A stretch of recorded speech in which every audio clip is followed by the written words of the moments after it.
तो पहली हेडलाइंस, आर्थिक दबाव में बिटकॉइन की तैयारी, एक कठिन मैक्रो क्लाइमेट का सफर। ईगनलेयर एयर ड्रॉप फॉलआउट, लंबे समय से प्रतीक्षित रिलीज पर प्रारंभिक प्रतिक्रिया। बाइनेंस के पूर्व सीईओ सीजी को एएमएल कानून के उल्लंघन के लिए 4 महीने की सजा। एएमएल कानून, यहाँ पर हम एंटी मनी लॉन्ड्रिंग की बात कर रहे हैं। एयर ड्रॉप के उतार चढ़ाव, रेंजो का 289 मिलियन कैप के साथ डेब्यू, जबकि कमिनो फाइनेंस को 70% ड्रॉप का सामना करना पड़ रहा है। नमस्कार दोस्तों, वेलकम टू डिजिटल दुनिया हफ्ते का सफर, जहां हम बात करते हैं हर हफ्ते वेब3, ब्लॉकचेन और क्रिप्टो करेंसी की दुनिया की। मैं हूं मनीष, आपका होस्ट, और मेरे साथ हैं अपूर्वा, हमारे डिजिटल जगत के गाइड। डिजिटल दुनिया में जो भी नया और ट्रेंडिंग है वो सब कुछ हम आप तक लेकर आते हैं, एक बहुत ही गहराई से एनालिसिस, लेकिन मजेदार बातचीत के साथ। आपको हर पल कुछ ना कुछ यहाँ पर जरूर नया सीखने को मिलेगा। तो तैयार हो जाइए, अपने हेडफोन्स लगाइए और निकल पड़िए हमारे साथ इस डिजिटल सफर पर। हम हमारे जो गाइड हैं, हमारे जो गुरु हैं क्रिप्टो के, हम उनसे पिछले हफ्ते के मार्केट एनालिसिस को समझ लेते हैं। तो अपूर्वा, क्या कहता है मार्केट एनालिसिस पिछले हफ्ते का? काफी एक्साइटिंग रहा मेरे लिए। तो मनीष, हर कोई जो वेब3 में चहल पहल रखता है उसको पता है कि ये पिछला हफ्ता भी वॉल्केनो वाला था। तो आज हम जब ये रिकॉर्ड कर रहे हैं तो मार्केट कैप करीबन 2.5 ट्रिलियन के आसपास है। ये ड्रॉप होके 2.2 ट्रिलियन के आसपास हो गया था। तो that's a huge drop, almost 10%। Bitcoin करीबन 64 से 56,000 पहुंच कर वापस आया। इथेरियम भी 900 समथिंग पहुंच गया था। तो ये जो लास्ट पिछले हफ्ते यूएस एफओएमसी मीटिंग हुई और जो अपडेट आया है, तो बेसिकली लॉन्ग स्टोरी शॉर्ट, जो डाटा मैक्रो के आ रहे हैं वो बहुत प्लीजिंग नहीं है। तो जीडीपी नीचे जा रही है, इन्फ्लेशन एक्सपेक्टेशन से ज्यादा ऊपर आ रहा है। ये हमें लेकर जा रहा है स्टैगफ्लेशन की तरफ। तो ये बहुत ही चिंता करने का विषय बन जाता है, क्योंकि आप दोनों जो लीवर है, राइट, आप इंटरेस्ट रेट बढ़ा नहीं सकते क्योंकि इकोनॉमी वैसे ही मंदी हो रही है और ज्यादा मंदी हो जाएगी, और इंटरेस्ट रेट घटा भी नहीं सकते क्योंकि इन्फ्लेशन हाइपर इन्फ्लेशन में बदल जाएगा। तो ये जो संतुलन है बहुत क्रूशियल है, और ये मुझे लगता नहीं है कोई पॉजिटिव सिनेरियो में आगे जाकर दिखेगा, क्योंकि हम जब शुरू के 2024 के बिगनिंग में एक्सपेक्टेशन ये थी कि 3 से 5 रेट ड्रॉप आएंगे। लगता ये है कि भाई 5 तो छोड़ो, 3 भी छोड़ो, अगर 1 भी आ जाए तो भी बड़ी बात है। लेकिन शायद ये भी हो सकता है कि एक रेट कट के पहले एक और रेट इंक्रीज ना कहीं मिल जाए। Risk on assets like crypto shares, जो भी बिजनेस एक्टिविटी के लिए जरूरी होता है, they are little bit concern, क्योंकि मार्केट फॉरवर्ड प्रिडिक्टिंग होता है। और सबसे जो क्रूशियल बात होती है कि अनसर्टनिटी जो होती है वो मार्केट को पसंद नहीं आती है। तो that was the reason why BTC was almost down, जैसे मैंने बताया 10% से ऊपर। वही खेल इथेरियम का भी था। अब हम जब रिकॉर्ड कर रहे हैं तो week on week Ethereum is -5%, Bitcoin is -0.4% और इथेरियम इज -5% रफली। तो ये था मार्केट एनालिसिस, लेकिन हम चलेंगे ब्रिजिंग की तरफ। तो कोई नई स्टोरी नहीं है। वीक ऑन वीक ये होता है कि जब भी मार्केट में मंदी आती है तो घूम फिर के everything goes to safe asset, यानी सेफ हेवन इज़ इथेरियम। तो पिछले हफ्ते की भी यही कहानी है, घूम फिर कर सब कुछ मेजोरिटी इथेरियम पर ही वापस आ रहा है। और उसके साथ हम before we finish off will also see DEX volume, क्योंकि ये बहुत ही इंटरेस्टिंग होता है वॉल्यूम देखना, क्योंकि पिछले कई हफ्तों से हम देख रहे हैं कि वॉल्यूम बहुत गिरता जा रहा है। तो ओवरऑल थोड़े आसार दिख रहे हैं, specially after the drop in market activity थोड़ी बढ़ गई है। तो ये अच्छा संकेत दे रहा है कि maybe it's not as bad as we are feeling. तो ये आशा देता है मुझे कि अभी भी इट्स नॉट दैट बैड। तो मनीष, मैं ये कह रहा था कि पिछले जो 10-15 साल की साइकिल्स रही है, तो ये देखा गया कि बुल रन में भी 10, 15, 20, 40, 50% के रिट्रैक्शन होते हैं। तो जो मार्केट में यूफोरिया बिल्ड हो गया होता है उसको फ्लश आउट करना बहुत ज़रूरी होता है। तो जिसे कहते हैं ना कि जो एक्सेस लेवरेज होता है किसी भी तरह, वो सब साफ हो जाता है और फिर मार्केट जरूर। तो मुझे I am not too concern, but जैसे हमने कई बार बात की है कि रेन बाउंड रहेंगे, तो पहले भी बात हुई है कि 50 to 70 is the rain bound, जो मुझे लगता है कि हम इसके अंदर ही रहेंगे, उससे ज़्यादा कुछ मुझे मेजर चेंजेस नहीं दिख रहे। बहुत बढ़िया पूर्वा, आपने मार्केट की बात करी और पिछले हफ्ते मतलब इस हफ्ते मैं 2 दिन के लिए वॉल स्ट्रीट में था और वहाँ पे मैंने फिजिकल चहल पहल बहुत देखी और I was surprised to see कि lot of people are actually coming back to offices और वॉल स्ट्रीट की जो चमक दमक थी वो वापस आ गई है और काफ़ी सरगर्मी थी, बहुत सारे लोग बातचीत कर रहे थे इन चीज़ों पर, तो बड़ा अच्छा लगा मुझे देख के। खैर ये सिर्फ आप की जो एनालिसिस थी उसमें एक थोड़ा सा ऊपर से एक हल्का सा एक जो चांदी की वर्क होती ना मिठाई पर, तो उस पर एक वर्क लगाने के लिए मैंने ये हल्का सा बोल दिया था। आगे बढ़ते हैं और हमारी जो मीटियर पार्ट आपके हिसाब से और जो मेन मुद्दा है इस हफ्ते के सफ़र का कि हमारी हेडलाइंस, उसको हम डिटेल्स में विस्तार से समझते हैं। तो पहली हेडलाइंस, पूर्वा आर्थिक दबाव में बिटकॉइन अपनी तैयारी में जुटा हुआ है और ये एक बहुत ही कठिन मैक्रो के क्लाइमेट को नेविगेट कर रहा है। तो क्या जानकारी आप लेकर आ रहे हैं? तो ये बहुत ही अगर हम वीक ऑन वीक देखें ना तो 60,000 बिटकॉइन की जो प्राइस है उससे नीचे बहुत ज़्यादा देर तक गई नहीं है। लेकिन हम क्या देख रहे हैं पिछले 6-7 हफ्तों में कि लोअर लोस, या जिसको कहते हैं कि जो नए लोज हो रहे हैं वो ड्रॉप होते जा रहे हैं। तो पिछले 2 हफ्ते पहले वो 59 से रिट्रैक होकर फिर 60 क्रॉस हो गया। ये हफ्ते 56 जाकर वापस आया है। तो बेसिकली जो इसे कहते हैं लोअर लोस, तो लोअर लोस बन रहे हैं। तो एक बहुत ही चिंता का विषय है from a market analysis point of view, right. जो ट्रेडिंग करते हैं कि वो गेज करने की कोशिश कर रहे हैं कि अभी आने वाले हफ्ते 2 हफ्तों में क्या ये 56 से और भी नीचे जा सकता है। तो दोनों तरफ आपको खेलने वाले मिलेंगे। कोई एक तरफ मिलेगा कि 50 तक जा सकता है, एक तरफ कहेंगे कि नहीं अब हो गया है, हम यहाँ से ऊपर ही जाएंगे। तो ये किसी को पता नहीं होता, इसलिए मैं I like to work in a broad range के जैसे हमने बात की जून तक we are going to be in range bound. और इसके साथ कई बार ये भी होता है कि यूएस प्रीडोमिनेंट मार्केट है हर किसी चीज़ में, वही अप्लाई होता है वेब3 की दुनिया में। तो अमूमन क्या देखा गया है कि ट्रेडिशनल फाइनेंस में, स्टॉक मार्केट में भी यही होता है कि मई से लेकर अगस्त तक जो आपका समर गिना जाता है, राइट। तो ट्रेडर्स, इन्वेस्टर सब प्रॉफिट बुक करके एंजॉय करने चले जाते हैं, फिर वापस आते हैं मार्केट में। तो ट्रेडिशनली ये कहा जाता है कि this month May to August are downer month. तो ये भी एक रीजन है। और फैक्चुअल डाटा पर अगर हम आ जाते हैं तो जैसे मैंने बात की, employment data was not as optimistic US का जो पिछले हफ्ते आया है। Interest rate again is on a very high mark और बहुत जल्दी में नहीं दिख रहा है कि उसको चेंज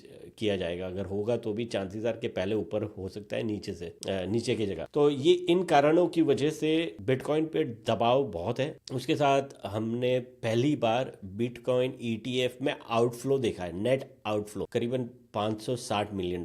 तो ये भी 4 महीनों में पहली बार हुआ है कि इतना बड़ा टोटल नेट आउटफ्लो हो रहा है, right. So it is going to be volatile. कुर्सी की पेटी बांध के बैठो, बम्पी राइड है, but I don't think it is anything to be concern about. आगे बढ़ते हैं और दूसरी हेडलाइन हमारी आज की, ईगन लेयर एयर ड्रॉप का जो फॉल आउट हुआ है ये बड़ा लंबे समय से प्रतीक्षित था। जो प्रारंभिक प्रतिक्रियाएं आ रही हैं उसके बारे में जरा थोड़ा सा हम लोगों को ज्ञान दीजिए कि क्या आप देख रहे हैं, क्या दिख रहा है मार्केट में, लोग क्या बोल रहे हैं। तो मनीष, इसके कई फलसफे हैं, राइट। तो सबसे पहले हम बात करते हैं फैक्चुअल नंबर्स की। तो ईगन लेयर के टोकनॉमिक्स आ गए बाहर, राइट। तो अगर आपको टोकनॉमिक्स क्या है समझना हो, स्पेशली हमारे सुनने वालों के लिए, तो हमने एक ऑलरेडी एपिसोड किया, यहीं पर इसकी लिंक आ जाएगी, जरूर देखिए, आपको समझ में आएगा टोकनॉमिक्स कैसे काम। तो कमिंग बैक, ईगन लेयर के टोकनॉमिक्स क्लियर हो गए, तो दिख गए। तो 1.67 बिलियन टोकन्स होंगी ईगन लेयर। और मजेदार बात क्या है पता है, ये how did they come to 1.67 billion Manish? Any guesses? Idea? No guesses. 1.6 billion बड़ा ही 6-7 बिलियन 6-7 बिलियन बहुत ही जाना पहचाना नंबर है। कुछ तो गणित होगी इसके पीछे। हाँ बिल्कुल है। तो ये ऐसा again I have not verified, मुझे पता भी नहीं कैसे वेरीफाई किया जाता है, बट ओपन सोर्स को जो अगर नंबर्स में या कोड में ढाला जाता है तो वो नंबर आता है 1.67। तो या 167 हो सकता है या जो भी हो सकता है।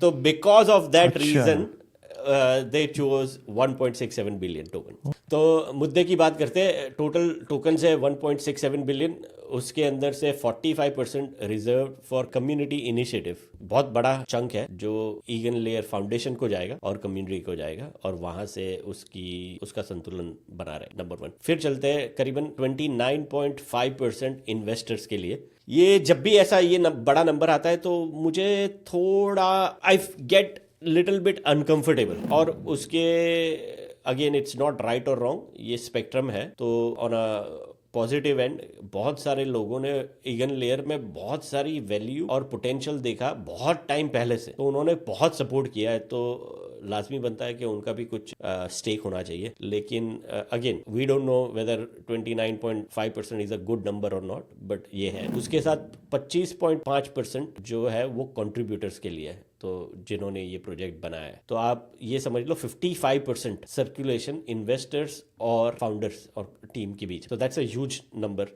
और बाकी का 45% कम्युनिटी के लिए है। और उसके अंदर जो एयर ड्रॉप का अमाउंट है वो 15% है। और first round of air drop जिसको क्लेम किया जा सकेगा 10 मई से, वो है 5%, राइट। तो ये मोटे मोटे जो फैक्चुअल नंबर्स थे, ये एक पहला इसका लेयर था। कोई क्वेश्चन मनीष, या आपको क्या लग रहा है? हाँ, मतलब कि अब आने मेरे ख्याल से ये हफ्ता काफी इम्पोर्टेंट रहेगा। तो आपका जो टेलीग्राम का चैनल है, मैंने उसको सब्सक्राइब किया हुआ है और मेरी नज़रें उसी पे लगी हुई हैं। बड़ी अच्छी उसमें आप अपडेट्स डाल रहे हैं और मैं चाहता हूँ हमारे सुनने वाले उसको एक बार स्कैन कर लें। उसका QR कोड यहीं पे आ गया होगा और उनको भी जानकारियाँ पल पल की मिलती रहेगी। तो मैं अपनी नज़रें इस वक्त इस आने वाले हफ्ते में आपके टेलीग्राम का चैनल है पे हमारी नजरें रहेंगी और मुझे पता है कुछ ना कुछ तो मजेदार इसमें होने। नहीं, बिल्कुल सही। और ये ये बहुत ही क्रांतिकारी अपडेट, मैं जानता हूँ कि हम रिवॉल्यूशनरी, क्रांतिकारी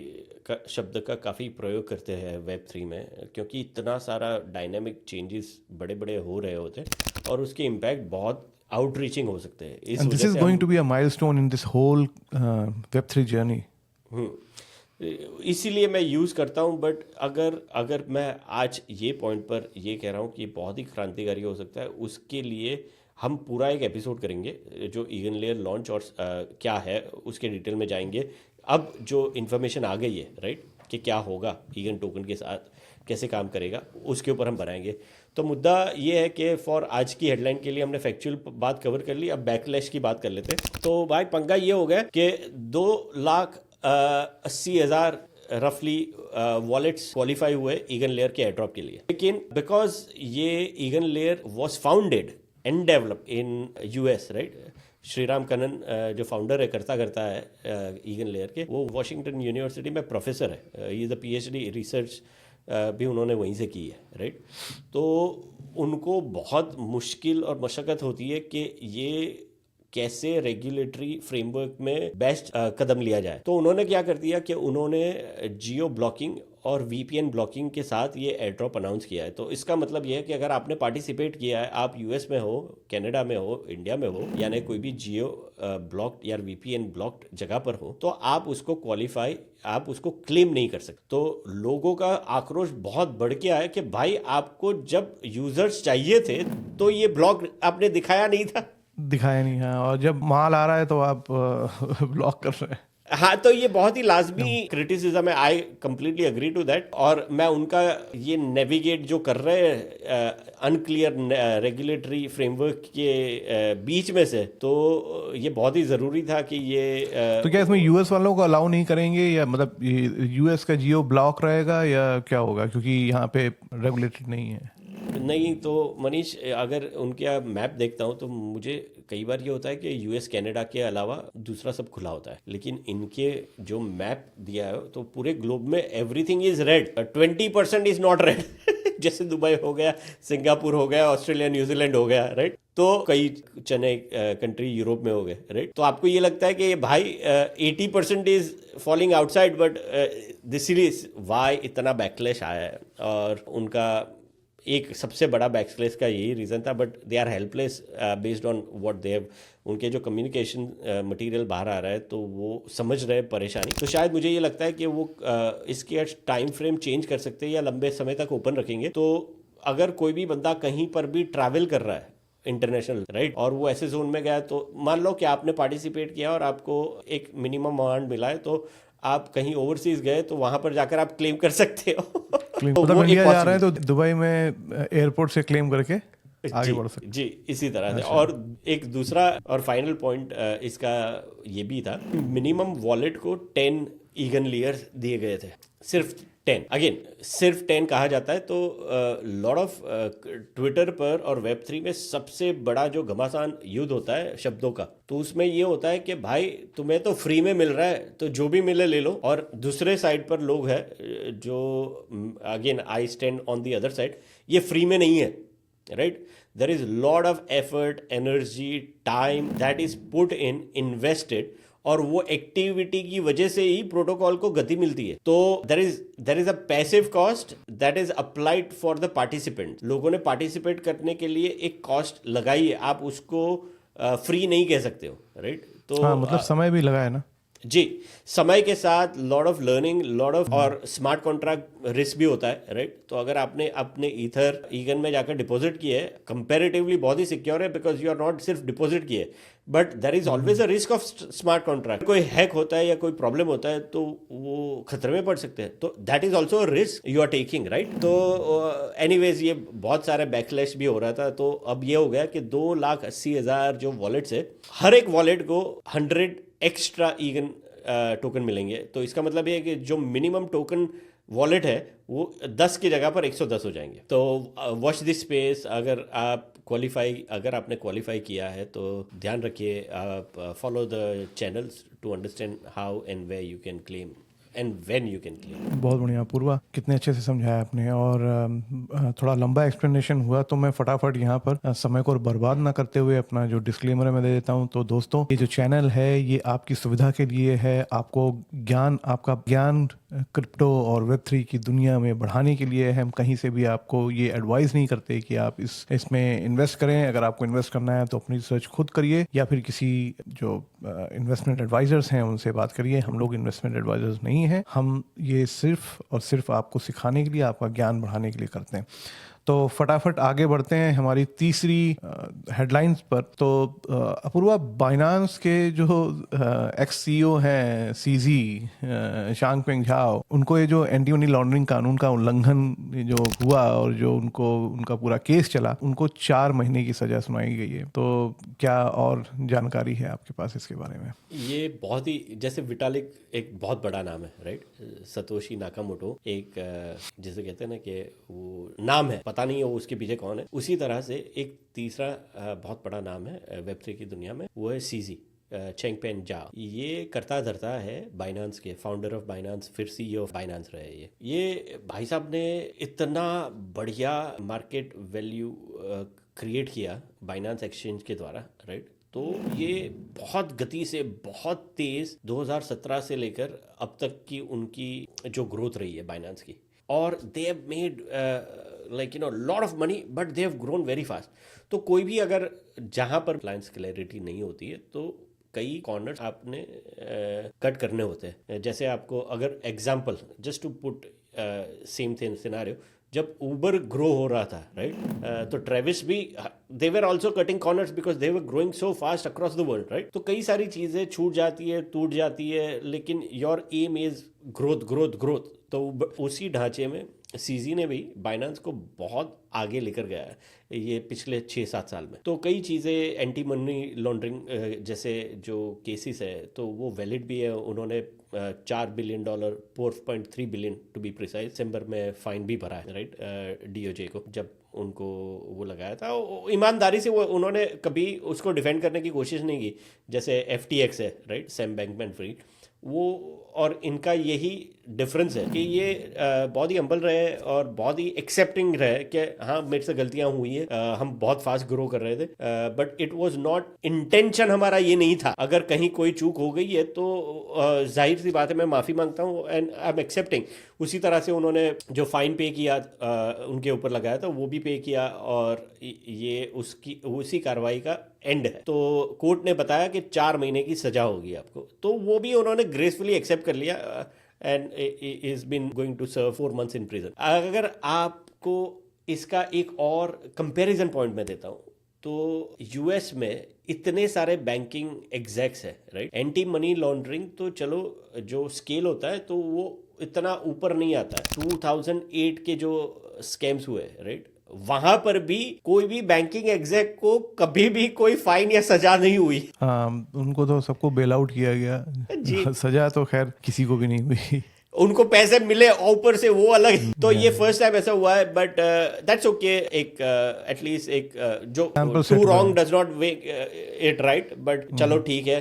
और हल्की सी बात जो on a lighter note, CZ is going to be the richest man that US will have, US prison will have, the richest prisoner would be CZ in the world. तो आगे बढ़ते हैं हमारी जो चौथी हेडलाइन है उसकी तरफ। तो इथेरियम को SEC ने एक अनरजिस्टर्ड सिक्योरिटी तो मान लिया है, लेकिन इसमें करीब 1 साल से ऊपर का समय लगा दिया। क्या जानकारी है आपके पास? तो मनीष थोड़ी क्लैरिटी। आप इथेरियम को अनरजिस्टर्ड सिक्योरिटी घोषित नहीं किया है अभी तक। उन्होंने मतलब उसको इसलिए मैंने ये मान लिया वर्ड यूज किया है कि उन्होंने एक इशारा किया है अघोषित रूप से। उन्होंने, अगर मैं इसको ठीक से बोलूं, कि इथेरियम को अघोषित रूप से एक अनरजिस्टर्ड सिक्योरिटी होने का इशारा SEC ने किया है, लेकिन इस इशारे के लिए भी उन्होंने करीब 1 साल का समय लगाया। तो ये जैसे हमने बात की थी, राइट, पिछले 2-3 हफ्तों में हम बात कर रहे हैं कि तहकीकात जोर शोर से शुरू है। कि कुछ वो कहते हैं ना कि कुत्ता कहीं पर भी जाता है तो पहले सूंघता रहता है कि क्या क्लू मिल रहा है, कुछ मिल रहा है, कुछ मिल रहा है। तो ये जो प्रोसेस है बहुत ही तेजी से बढ़ रहा है सबूत इकट्ठा करने में कि कैसे इथेरियम SEC कोई नोटिस सर्व कर सकती है, राइट। तो बेसिकली ये जो खबर है ये कह रही है कि पिछले 1 साल से SEC ऑलरेडी इथेरियम के पीछे तहकीकात करनी शुरू करे कि कहाँ कुछ मिल सकता है। तो क्योंकि उनको जब नोटिस देनी होती है तो कोर्ट में भी लेकर जाना होता है, तो कुछ केस भी तो होना चाहिए। तो बड़ी कोशिश कर रहे हैं पिछले 1 साल से सबूत इकट्ठा करने के दौर पर कि किस तरह से इनको ट्रैप किया जाए, राइट। तो ये खबर फॉक्स बिजनेस ने चलाई है। तो ये बहुत ही चिंता का विषय है, क्योंकि डेवलपर्स जो कोड लिखते हैं, राइट, अब कोड को कैसे आप, यानी ये बहुत ही क्रेजी इंसेंट सिनारियो जो हमने गैरी गेंसल की बात की है पिछले 2-3 हफ्ते के सफर में, वही same thing playing out.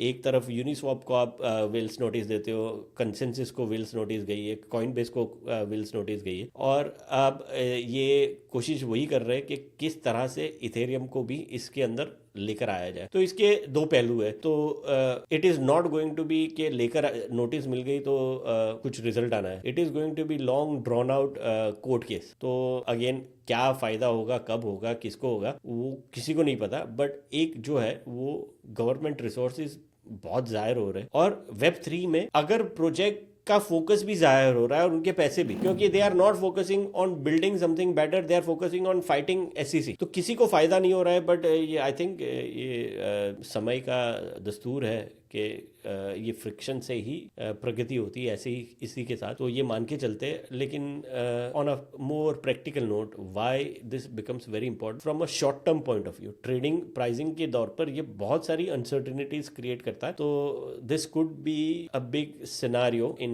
Next 6 to 8 week अगर कुछ होता है। और उसके साथ जो इथेरियम का ETF अप्रूवल है वो 23 मई को है, राइट। तो यानी नॉट अप्रूवल बट उसका जो आंसर आने वाला है, उसका जो जवाब आएगा कि पास हो रहा है कि नहीं, उसकी लास्ट डेट भी 23 मई की है। ऑल बेट्स आर के मोस्ट लाइकली ये अप्रूव नहीं होने वाला है। तो ये 2 कारणों की वजह से शायद गति कम हो सकती है या मंदी भी हो सकती है। तो वॉच दिस स्पेस। जी बिल्कुल। मैं तो ये बोलूँगा कि हो सकता है इसका कुछ पॉजिटिव आउटकम हो। और इस हेडलाइन को मैं साथ में, मेरे मन में एक लाइन आ गई कि फ्रिक्शन से प्रगति की ओर। तो फ्रिक्शन से प्रगति की ओर, और हम अपने एपिसोड के अंतिम पड़ाव की ओर बढ़ते हैं। हमारी आखिरी हेडलाइन, एयर ड्रॉप के उतार चढ़ाव देखने को मिले पिछले कुछ हफ्ते। एयर ड्रॉप्स के हफ्ते थे। रेंजो का $289 मिलियन का उसके कैप के साथ उन्होंने डेब्यू किया था, जबकि जो कमिनो फाइनेंस है उनका उन्होंने करीब 70% ड्रॉप का सामना किया। तो बड़ी खबर है। ये जो इधर उधर जो हलचलें देखने को मिली हैं, उतार चढ़ाव देखने को मिले हैं एयर ड्रॉप्स में, क्या खबर है आपके पास? तो मनीष, एयर ड्रॉप बंद होने का नाम नहीं हो रहा है। हम 4 महीने से इसके ऊपर बात करते आ रहे हैं। हर हफ्ते हर नए हफ्ते कोई नया प्रोजेक्ट हो रहा है, राइट। और उसके बीच में हमने जब बात की again layer, one of the biggest anticipated air drop था इस साल का, उसकी भी घोषणा हो गई। लेकिन मुझे एक चीज़ आपको कहनी है और हमारे सुनने वालों को कहनी है कि बहुत इंपॉर्टेंट है कि आप टोकनोमिक्स को समझें, राइट। क्योंकि एक होता है सर्कुलेटिंग सप्लाई, दूसरा होता है मैक्सिमम सप्लाई, तीसरा होता है मार्केट कैप और चौथा होता है फ्यूचर डाइल्यूटेड वैल्यूएशन। जब सब टोकन मार्केट में आ जाती है उसके तो क्या वैल्यूएशन होगा, राइट। तो ये बहुत पेचीदा टॉपिक्स है, लेकिन इसकी जानकारी बहुत आवश्यक है अगर आपको कोई भी चहल पहल करनी हो। तो प्लीज बहुत ही इंपॉर्टेंट है, आपके फाइनेंशियल अकाउंटिंग और मैथमेटिकल अंडरस्टैंडिंग स्ट्रांग होने चाहिए टू अंडरस्टैंड ये बारीकियां। क्योंकि मैं आपको उदाहरण के तौर पर कह रहा हूं कि जैसे रेंजो ने लॉन्च किया, राइट, डेब्यू किया, तो इसका मार्केट कैप 289 मिलियन है। लेकिन अगर उसका फ्यूचर डाइल्यूटेड वैल्यूएशन देखा जाए कि जब सब टोकन मार्केट में आ जाते हैं और आज की उसकी जो प्राइस है तो वो क्या हो रहा है, तो वो करीब $2 बिलियन हो रहा है। तो वो अभी तो 11% टोकन ही है मार्केट में, तो 89% जो रिमेनिंग टोकन आएगी तो उसको बाय कौन करेगा यही प्राइस पर, राइट। तो ये मसले, ये पेचीदा जो सवाल है वो बढ़ते जा रहे हैं। तो मेरा I am becoming more conscious के I need to understand lot more, क्योंकि ये टोकन तो क्या है कि फ्री में बढ़ते हैं भाई, बनते भी फ्री में, एक कंप्यूटर पर की से आप कोई भी टोकन बना रहे हैं, लेकिन उसकी यूटिलिटी आपको समझनी होगी कि क्या हो रही है। तो ये बहुत ही इंटरेस्टिंग स्पेस रहेगा, क्योंकि इतने सारे एयर ड्रॉप्स आ रहे हैं तो पैसे कहीं तो संतुलन बैठना चाहिए ना, उठ किस करवट बैठेगा। ये बहुत ही डायनामिक रहेगा। और एक बहुत रनिंग जोक है ट्विटर पर कि हम अपने आप को फार्मर्स गिनते हैं, राइट, कि एयर ड्रॉप फार्म कर रहे हैं। कई बार क्या होता है कि प्रोजेक्ट आपको फार्म कर रहा है आप एयर ड्रॉप फार्म कर रहे हैं लेकिन आपको प्रोजेक्ट फार्म कर रहा है, because that's what the point system करते क्या है कि आपको अट्रैक्ट करते हो और फिर आप वही भाग दौड़ में लग जाते हो और उनको वो चाहिए था वही मिल रहा है। अरे आप ये बोल रहे हो, मैं बोलता हूँ कि जब हम लोग शॉपिंग के लिए जाते हैं ना, तो वो लोग, आप एक बार जाते हो तो इतनी शॉपिंग पे आपको उतने कूपन देते हैं। तो मैं यही बोलता हूँ कि हम लोग कपड़े खरीदने नहीं जाते हैं, वहाँ पे बैठे जो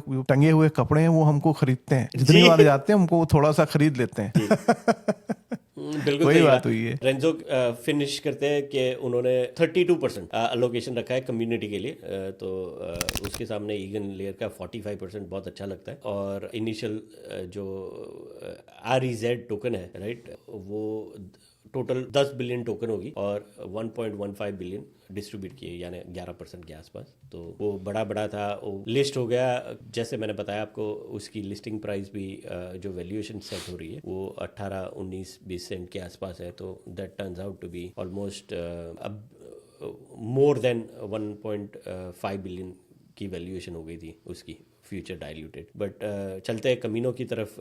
ये सोलाना का एयर ड्रॉप है, काफ़ी एंटिसिपेटेड एयर ड्रॉप था। और हालांकि जो प्रोजेक्ट है वो लेंडिंग का, डिसेंट्रलाइज फाइनेंस का प्रोजेक्ट। तो अगेन फॉर हमारे सुनने वालों के लिए गहराई से समझिए डिसेंट्रलाइज फाइनेंस क्या है। हमने एक पूरी सीरीज की हुई है, यहाँ पर कहीं पर लिंक आ जाएगा, आप उसको जरूर सुनिए, समझिए, तो आपको पता चलेगा। तो ये जो कमीनो है ना मनीष, ये Kamino finance is one of the top decentralize finance का प्रोजेक्ट है सोलाना पर। और इसका हाशर बहुत बुरा हुआ, लॉन्च होने के साथ वो 11 सेंट से 3 सेंट हो गया। तो इट्स उतनी तवज्जो नहीं मिली उसको, इतना अटेंशन नहीं मिला, and it suffered really bad. But it seemed like it's a very quality project on Solana. इनके नाम पे मत जाइए आप, इनका सिर्फ नाम ही कमीनो है। सही कहा आपने।